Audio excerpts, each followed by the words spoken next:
មានទស្សនៈមួយរបស់សម្ដេចព្រះសង្ឃរាជជូនណាតពោលថាបើមិនចេះត្រូវសួរគេកុំម្នះយកគ្រាន់បើជាទស្សនៈមួយដែលមានការបង្រៀនជ្រាលជ្រៅនិងផ្ដល់មនោសញ្ចេតនាដល់មនុស្សក្នុងការរស់នៅនិងការសម្រេចចិត្តដើម្បីបញ្យល់ឲ្យក្បោះក្បាយខ្ញុំនឹងបង្ហាញចំណុចសំខាន់ៗនិងផ្ដល់ឧទាហរណ៍ជាក់លាក់ដូចតទៅ1ភាពសំខាន់នៃការសួរគេពេលមិនច្បាស់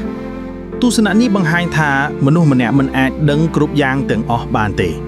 ពេលដែលមានរឿងឬស្ថានភាពមួយដែលយើងមិនច្បាស់ឬមិនមានបទពិសោធន៍គ្រប់គ្រាន់គួរតែស្វែងរកចម្លើយពីអ្នកដែលមានចំណេះដឹងឬមានបទពិសោធន៍ជាងខ្លួនការសួរគេជាការស្វែងយល់និងការស្វែងរកចំណេះដឹងដែលជាកត្តាសំខាន់ក្នុងការរីកចម្រើនផ្ទាល់ខ្លួននិងសង្គមឧទាហរណ៍បុរសម្នាក់ចង់ធ្វើការជួសជុលម៉ាស៊ីនឡានប៉ុន្តែមិនចេះពីរបៀបធ្វើបើគាត់មិនសួរអ្នកជំនាញឬមិត្តភ័ក្តិដែលចេះពីរបៀបជួសជុលឡានគាត់អាចមានកំហុសធ្វើឲ្យឡានខូចខាតបន្ថែមឬបង្កគ្រោះថ្នាក់ផ្ទាល់ខ្លួនដូច្នេះការសួរគេជាជំហានដ៏សំខាន់មុនពេលធ្វើសកម្មភាពណាមួយ2ការមិនប្រញាប់ប្រញាល់ក្នុងការសម្រេចចិត្ត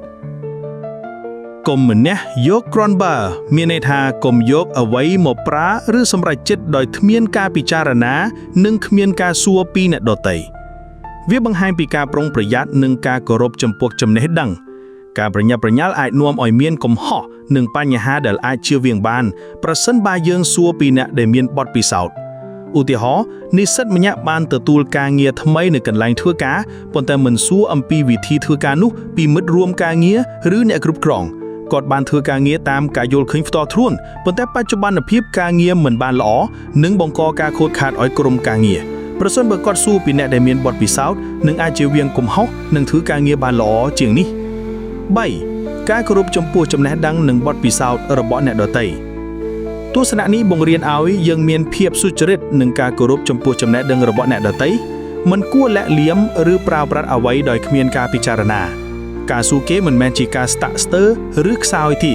តែជាការបង្ហាញពីភាពមានប្រាជ្ញានិងការយកចិត្តទុកដាក់ឧទាហរណ៍អ្នកស្រាវជ្រាវម្នាក់កំពុងតែធ្វើការស្រាវជ្រាវថ្មីប៉ុន្តែមិនសួរពីអ្នកជំនាញក្នុងវិស័យដដែលឬមើលឯកសារដែលបានបោះពុម្ពផ្សាយពីមុននេះអាចនាំឲ្យការស្រាវជ្រាវមានកំហុសឬមិនទាន់បានលទ្ធផលល្អការសួរពីអ្នកជំនាញនិងស្វែងរកពីបទពិសោធន៍របស់អ្នកដទៃជួយឲ្យការស្រាវជ្រាវមានគុណភាពខ្ពស់និងទាន់សម័យ4ទស្សនៈនេះជាគន្លងដ៏ល្អសម្រាប់ជីវិតប្រចាំថ្ងៃការសួរគេនិងការពិចារណាមុនសម្រេចចិត្តជួយឲ្យជីវិតរបស់យើងមានភាពរលូននិងសុវត្ថិភាពជាងត្រូវវាជាការបង្រៀនឲ្យយើងមិនប្រញាប់ប្រញាល់ឬធ្វើអ្វីដោយគ្មានការយល់ដឹងពិតប្រាកដឧទាហរណ៍ពេលអ្នកទិញទំនិញថ្មីឧទាហរណ៍ទូរស័ព្ទឬម៉ាស៊ីនភ្លើងអ្នកគួរតែសួរពីអ្នកដែលបានប្រើប្រាស់មុនឬស្វែងយល់ពីមុខងារនិងវិធីប្រើប្រាស់មុននឹងប្រើប្រាស់ដើម្បីជៀសវាងការខូចខាតឬប្រើប្រាស់ខុសវិធី5ទស្សនៈនេះជាការបង្រៀនសម្រាប់ការរីកចម្រើនផ្ទាល់ខ្លួននិងសង្គមការសួរគេនិងការពិចារណាមុនសម្រាប់ចិត្តជួយឲ្យមនុស្សមានចំណេះដឹងនិងបទពិសោធន៍ល្អវាជាគន្លងដ៏សំខាន់ក្នុងការរីកចម្រើនផ្ទាល់ខ្លួននិងការរីកចម្រើនសង្គមទាំងមូលឧទាហរណ៍ក្នុងការងារសហគ្រាសឬក្រុមការងារការសួរពីមិត្តរួមការងារនិងការពិចារណារួមគ្នាជួយឲ្យមានគំនិតថ្មីនិងដំណោះស្រាយល្អៗសម្រាប់ការងារជាក្រុមសេចក្តីសង្ខេបទស្សនៈបើមិនចេះត្រូវសួរគេកុំម្នះយកគ្រាន់បើជាការបង្រៀនដ៏មានតម្លៃដែលបង្ហាញពីភាពមានប្រាជ្ញាការប្រុងប្រយ័ត្ននិងការគោរពចំពោះចំណេះដឹង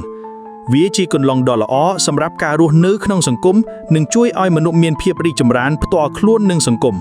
ការសួរគេមុនធ្វើអ្វីមួយនិងការពិចារណាមុនសម្រេចចិត្តជួយឲ្យយើងជៀសវាងកំហុសនិងបញ្ហាដែលអាចប៉ះពាល់ដល់ខ្លួនឯងនិងអ្នកជុំវិញ